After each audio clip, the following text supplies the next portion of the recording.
कल की वीडियो में हमने प्रथम प्रश्न पत्र आर्थिक भूगोल की सेकंड यूनिट के अंदर मिट्टी का अर्थ और मिट्टी के निर्माण एवं विकास की प्रक्रिया का अध्ययन किया था। और उसमें जो हमारा अंतिम टॉपिक चल रहा था वो था हमारा मिट्टियों का वर्गीकरण। वहाँ पर हमने देखा था कि मिट्टियों का जो वर्गीकरण है वो अनेक आधारों पर किया गया है, जिसमें हमने जो हमारा पहला आधार है मूल चट्टानों के कणों के आधार पर वर्गीकरण, उसको हमने पिछली वीडियो में ही अध्ययन किया था, जिसमें हमने पढ़ा था कि जो मूल चट्टानों के कणों के आधार पर मिट्टियाँ हैं वो 3 प्रकार की होती हैं, जिसमें पहली थी हमारी बलुई मिट्टी। और बलुई मिट्टी में जो कणों का आकार है वो बड़ा होता है और वे एक दूसरे से अलग रहते हैं। दूसरे हमारा चीका मिट्टी में कणों का आकार जो है वो बारीक होता है और मिट्टियाँ एक दूसरे से जो है सटी रहते हैं, जो उनके कण हैं वो एक दूसरे से सटे रहते हैं। और ये दोनों ही मिट्टियाँ, जो हमारी बलुई मिट्टी है और दूसरी हमारी जो चीका मिट्टी है, ये कृषि के लिए अनुपयुक्त होती हैं। तीसरी जो हमारी मिट्टी है दोमट मिट्टी। दोमट मिट्टी के अंदर हमारी बलुई मिट्टी और चीका मिट्टी दोनों के कण इसमें पाए जाते हैं। यानी इसमें जो कणों का आकार है वो क्या होता है, हमारा मध्यम रूप का होता है। और ये जो मिट्टी है कृषि के उत्पादन के लिए बहुत ही उपयोगी होती है। इसकी जो उर्वरता क्षमता है वो भी अधिक होती है। अब जो हमारा अगला वर्गीकरण का आधार है वो है हमारा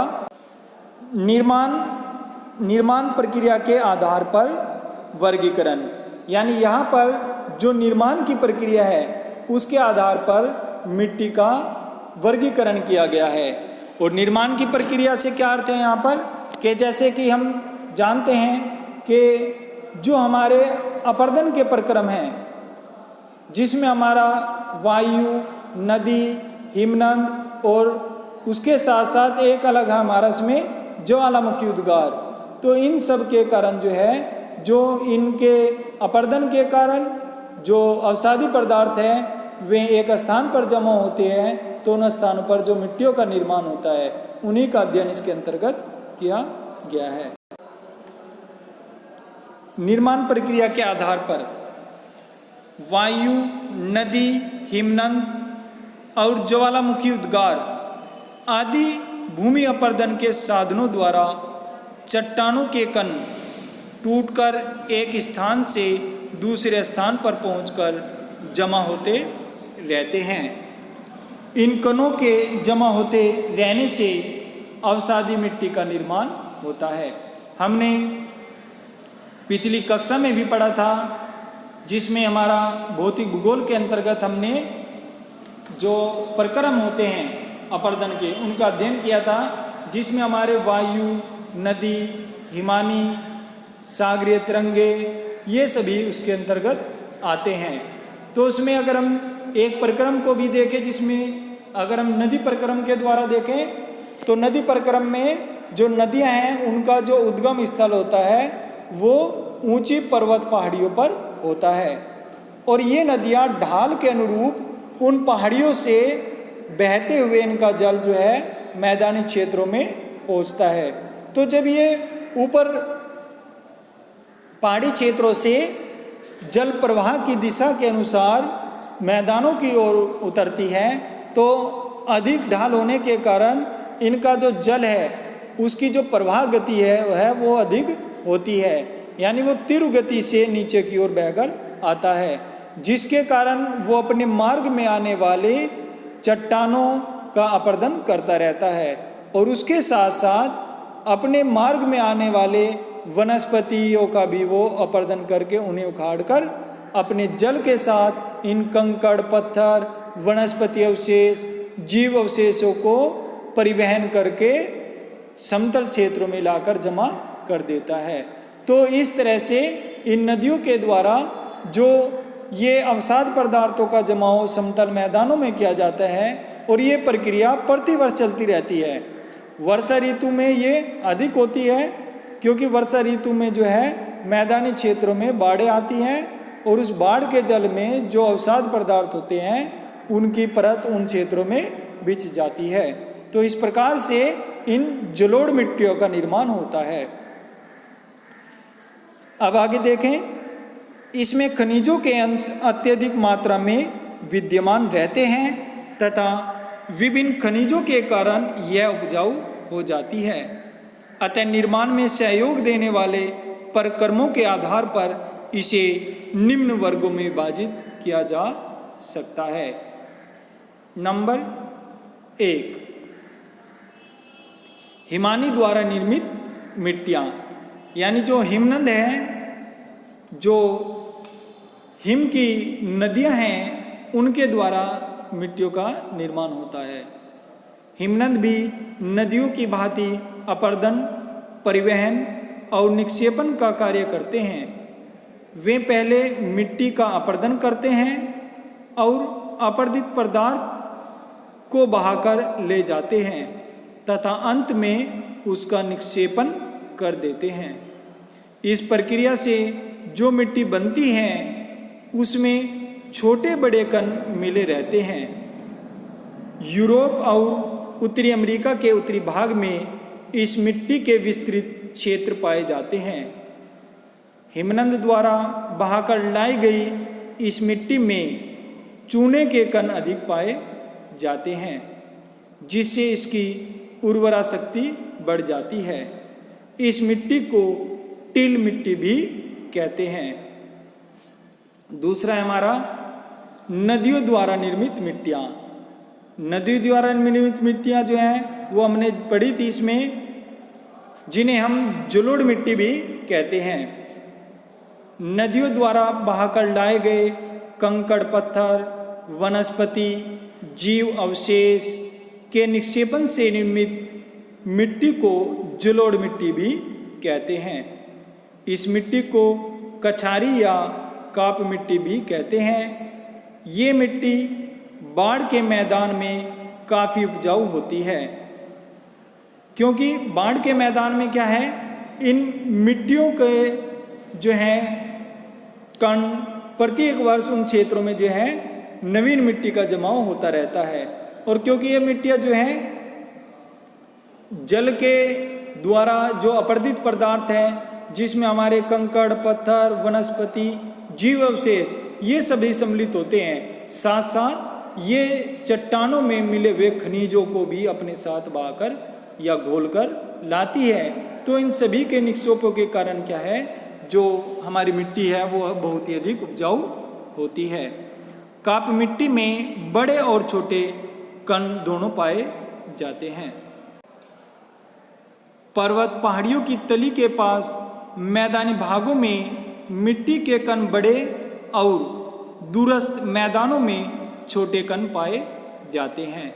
यानी जो हमारी नदियों के द्वारा जो बहाकर लाए गए अवसाद पदार्थ हैं, अगर उन्हें हम देखें, जब नदी पहाड़ी से या पर्वतों से जब नीचे मैदान में आती है तो जहाँ पर मैदान और पर्वतों का जो मिलन बिंदु होता है, यानी जो पर्वतों की तलहटी होती है जिसे पर्वतपाद भी कहते हैं, वहाँ पर क्या है, जो हमारे मोटे कण हैं, जो बड़े बड़े कण हैं, कंकड़ पत्थर हैं, वे सभी वहीं पर जमा हो जाते हैं जिसे हम भाबर प्रदेश भी कहते हैं।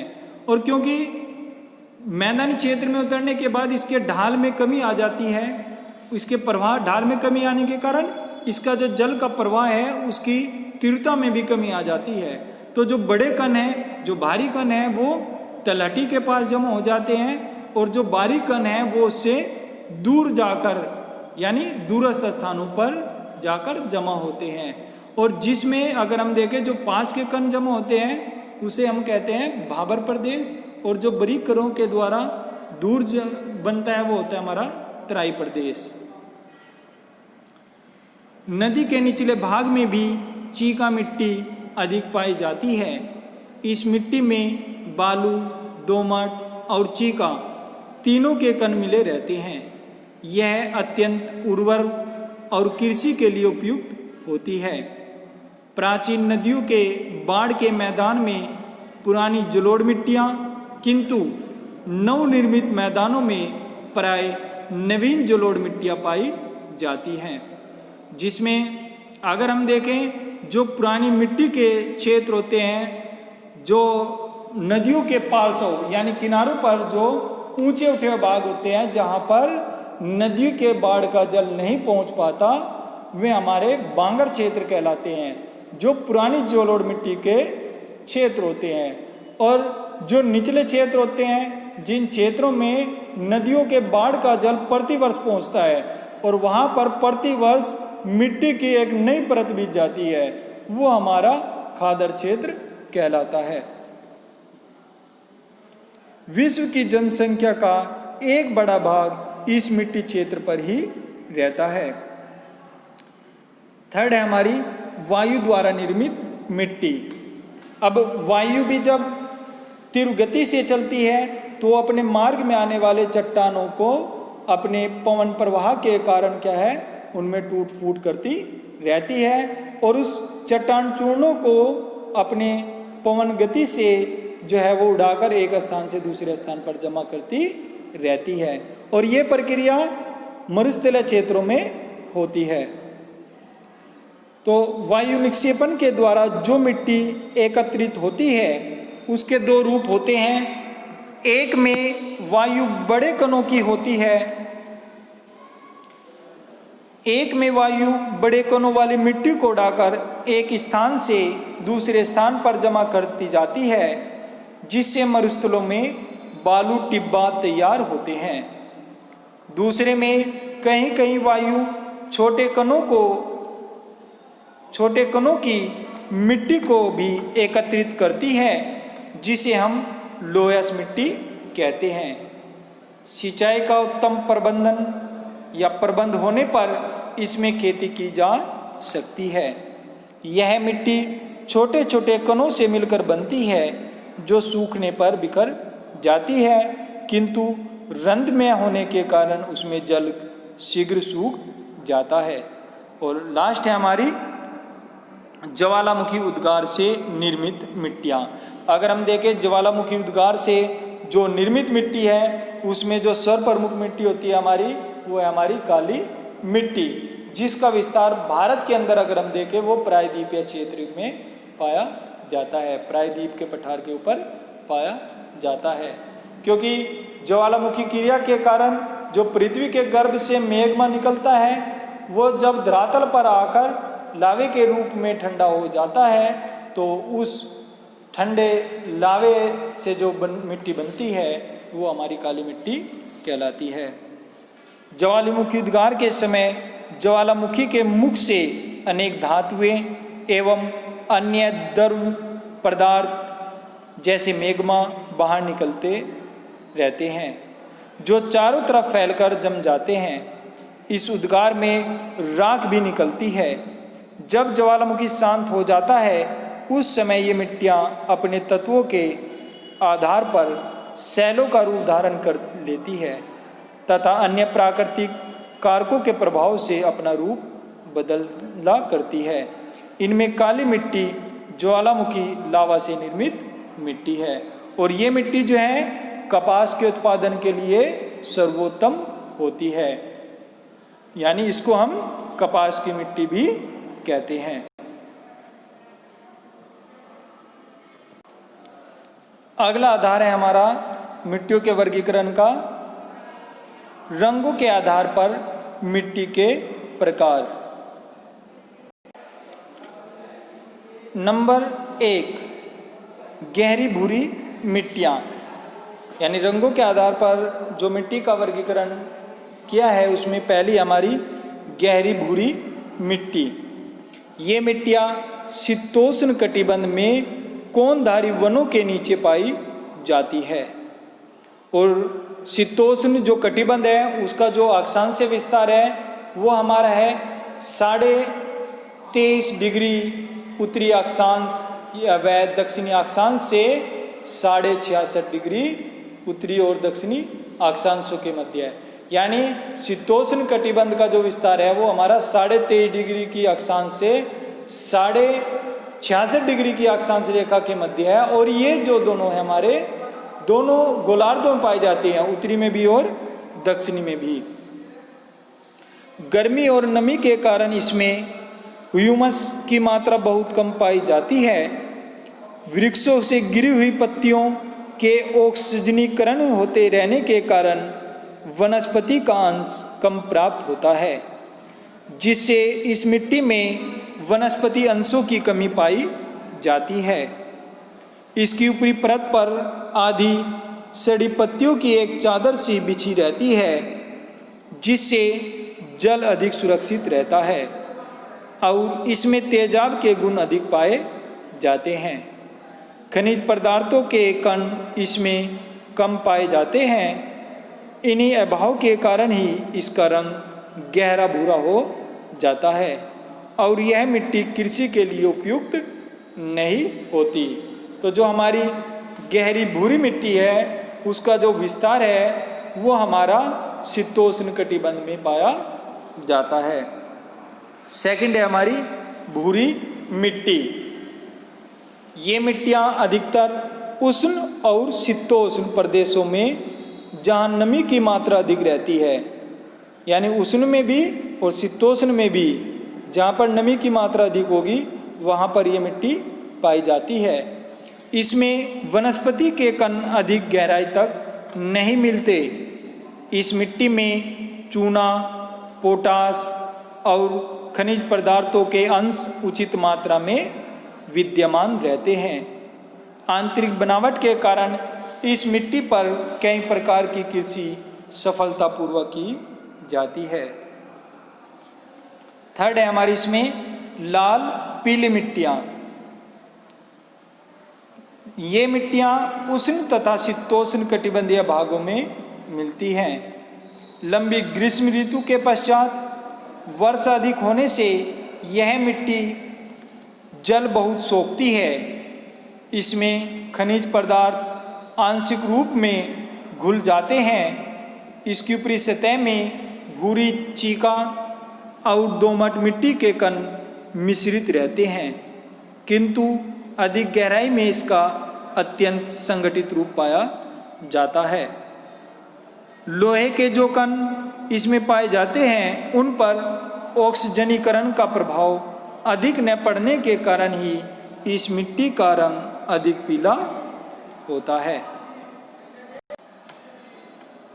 यह मिट्टी अनुपजाऊ होती है क्योंकि वर्षा की अधिकता एवं शुष्क भाग के बाद वर्षा होने से इसकी उर्वरा शक्ति के कण घुलकर नीचे चले जाते हैं। कण छोटे होने से जल इसमें पर्याप्त मात्रा में रहता है। और फोर्थ है इसमें पेरी की भूरी मिट्टी, यानी रंगों के आधार पर जो वर्गीकरण है उसमें फोर्थ है हमारा पेरी की भूरी मिट्टी। अब इस मिट्टी की आंतरिक रचना में कण आपस में जुड़े रहते हैं जो गांठ का रूप धारण कर लेते हैं, या जिन्हें सामान्य भाषा में कहते हैं कि जो रोड़ों के रूप में पाए जाते हैं। इसमें मिट्टी में ह्यूमस सुरक्षित तथा कई मीटर की गहराई तक पाया जाता है। इस मिट्टी में चूने की कमी होती है।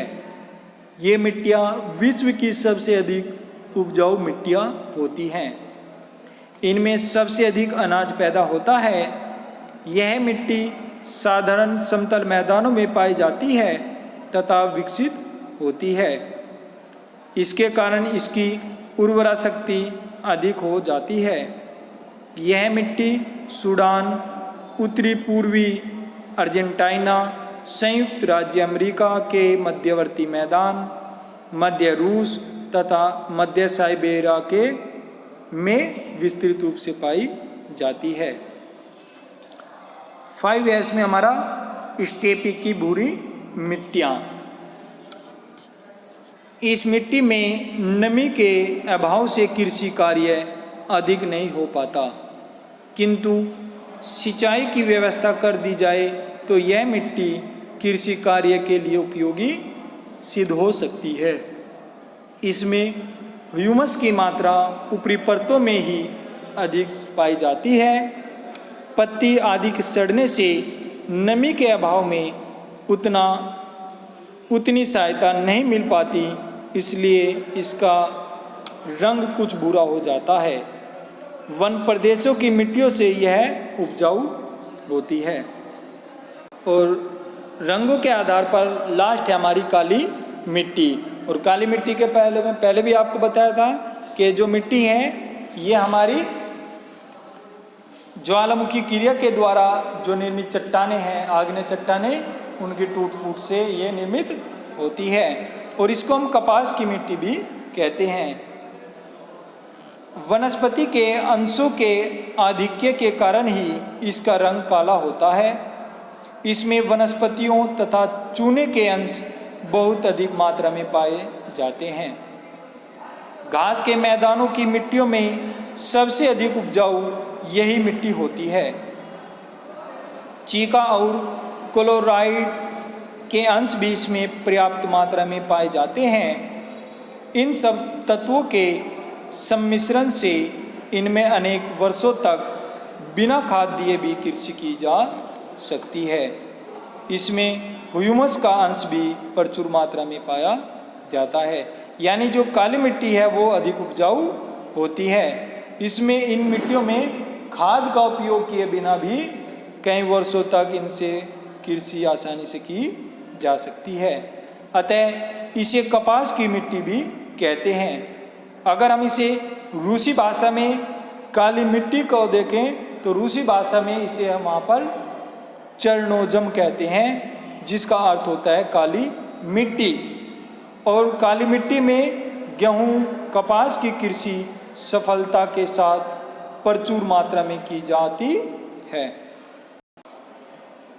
अगला आधार है हमारा मिट्टी के वर्गीकरण का, जलवायु एवं वनस्पति के आधार पर मिट्टी के प्रकार।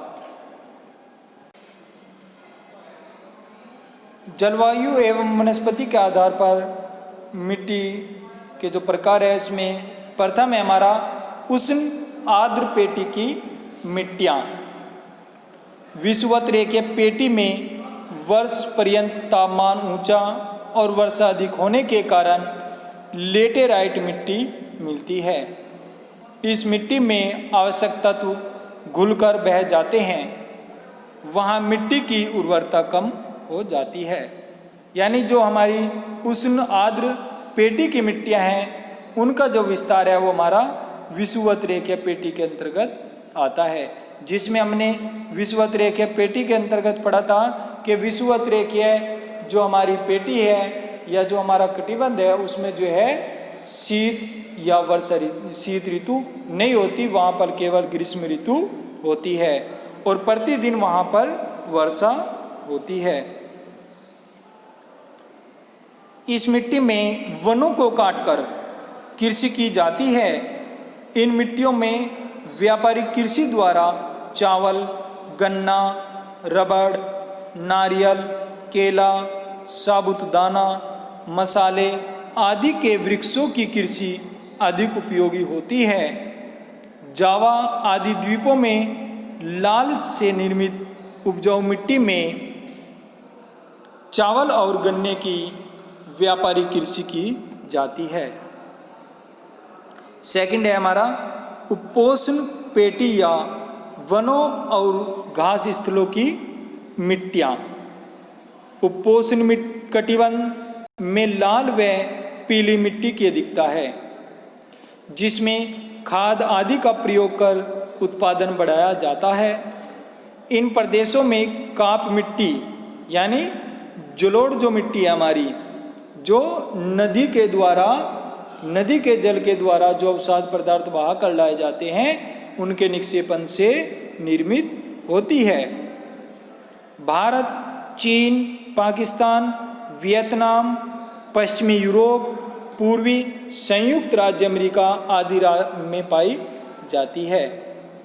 भारत, चीन, पाकिस्तान, व वियतनाम में इस मिट्टी में चावल, ज्वार, बाजरा, मक्का, गेहूँ, तिलहन आदि की कृषि और पशुपालन होता है। विश्व की लगभग 70% जनसंख्या नदियों की काप मिट्टियों के प्रदेशों में निवास करती है। थर्ड है हमारी समशीतोष्ण पर्णपाती वनों की मिट्टियाँ। ये मिट्टी भूरी कत्थई रंग की होती है जो संयुक्त राज्य अमेरिका के उत्तरी पूर्वी भाग और यूरोप में मिलती है। इन मिट्टी में ह्यूमस की मात्रा अधिक होती है। इसमें शंकुधारी वनों की पोडजोल मिट्टियों से कम अम्ल की मात्रा होती है। इन पर गेहूँ, जौ, मक्का आदि की कृषि, पशुपालन और मिश्रित कृषि और पशुचारे की कृषि होती है। फोर्थ है इसमें समशीतोष्ण घास स्थलों की मिट्टियाँ। समशीतोष्ण घास स्थलों की मिट्टियाँ चूना युक्त होते हैं। स्टेप्स प्रदेश की काली यानी जिसे रूस में चरनोजम मिट्टी कहते हैं और पेरी मिट्टी सबसे अधिक उपजाऊ होती है। ये मिट्टियाँ रूस, यूक्रेन, यूएसए, दक्षिण कनाडा, अर्जेंटीना, दक्षिण पूर्वी ऑस्ट्रेलिया में मिलती हैं। इन मिट्टियों में गेहूँ, मक्का, जौ, जई, चुकंदर, कपास और पशुओं के चारे की कृषि होती है। कृषि उत्पादन की दृष्टि से इन मिट्टियों का पर्याप्त महत्व है। नंबर 5, उत्तरी संकुल वनों की मिट्टियाँ। उत्तरी संकुल वनों की मिट्टियाँ चूना रहित एल्यूमीनियम व लौह तत्वों से युक्त होती है। ये अम्लीय धूसर वन मिट्टियाँ हैं। ये मिट्टी साइबेरिया व उत्तरी कनाडा में पाई जाती हैं। इनमें कृषि कार्य कम होता है। इन पर पशुचारण, जौ, जई तथा आलू की कृषि और फलदार वृक्षों के बगीचे सफल होते हैं। और अंतिम है हमारी इसमें मरुस्थलीय धूसर मिट्टियाँ। ये मिट्टियाँ मरुस्थलीय एवं अर्ध मरुस्थलीय प्रदेशों में जहाँ वर्षा का औसत 25 सेंटीमीटर से कम होता है मिलती है। ह्यूमस की कमी के कारण इनका रंग धूसर होता है यानी ग्रे कलर की होती है। ये चूने की परत मोटी और ऊपरी सतह के समीप होती है। इन मिट्टियों में यद्यपि ह्यूमस कम से कम हो जाता है फिर भी इनमें क्षारीय तत्व विद्यमान रहते हैं। मिस्र में नील नदी की घाटी में तथा पाकिस्तान में सिंधु नदी की निचली घाटी में इन मिट्टियों में गेहूँ व कपास की सिंचित फसलें उगाई जाती हैं। जहाँ जल का अभाव होता है वहाँ मरुस्थलीय मिट्टियों पर केवल पशुचारण और भेड़ पालन ही होता है। इस प्रकार ये हमारा जलवायु एवं वनस्पतियों के आधार पर वर्गीकरण कंप्लीट होता है।